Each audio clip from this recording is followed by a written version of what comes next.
Voici la correction de TD7 pour la partie roue hygroscopique et pour les conditions hiver. D'après l'énoncé, nous avons les conditions de l'air extérieur et de l'air repris du local. Lorsqu'on place ces deux points sur le diagramme de l'air humide, nous obtenons les points 1 et 3 comme ceci. Nous allons avoir besoin de l'enthalpie de ces points. Les valeurs de l'enthalpie de ces points correspondent à 1 kJ par kg pour le point 1 et à 38 kJ par kg pour le point 3. Il va falloir déterminer l'enthalpie du point 2. On retrouve la formule de l'efficacité qui nous dit que l'efficacité est égale à la puissance réellement échangée divisée par la puissance maximale échangeable.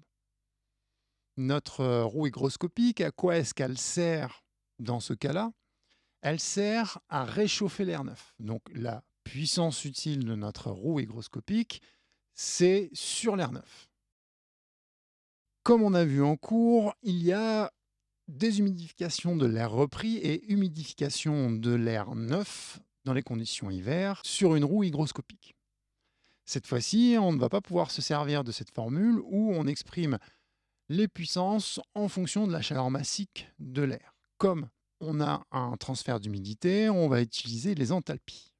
Voici la formule avec les enthalpies. Comme le débit massique mini entre les deux fluides, le fluide chaud et le fluide froid, c'est l'air repris, puisqu'il a 2,8 kg par seconde, contrairement à l'air neuf où il y a 3 kg par seconde.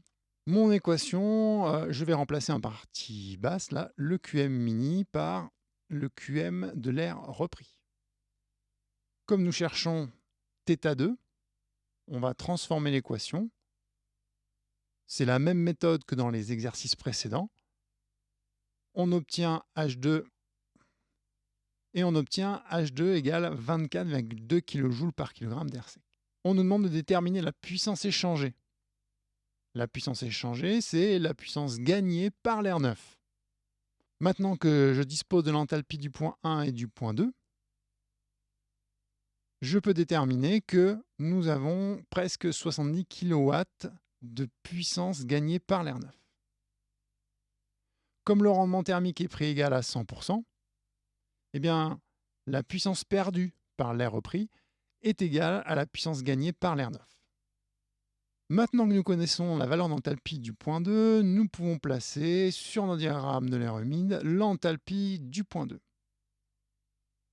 Maintenant que l'enthalpie du point 2 est placée, nous allons tracer une droite entre les points 1 et les points 3 qui va nous permettre de représenter l'évolution de l'air neuf et l'évolution de l'air repris au niveau de la roue.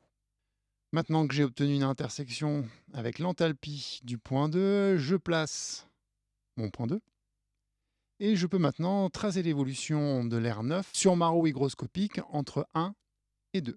Comme l'intégralité de la puissance qui est gagnée par l'air neuf a été perdue par l'air repris, eh bien nous allons faire un bilan de puissance sur l'air repris où on exprime H4 et H3. Nous cherchons la valeur de l'enthalpie 4, on transforme l'équation et on peut trouver une enthalpie au point 4 d'à peu près 13 kJ par kg d'air sec. Maintenant, je vais placer l'enthalpie du point 4, 13 kJ par kg. J'obtiens une intersection. Maintenant que nous connaissons l'enthalpie du point 4, je vais enlever l'évolution de l'air de 1 à 2. On voit maintenant apparaître à nouveau notre trait vert. Je place l'enthalpie du point 4.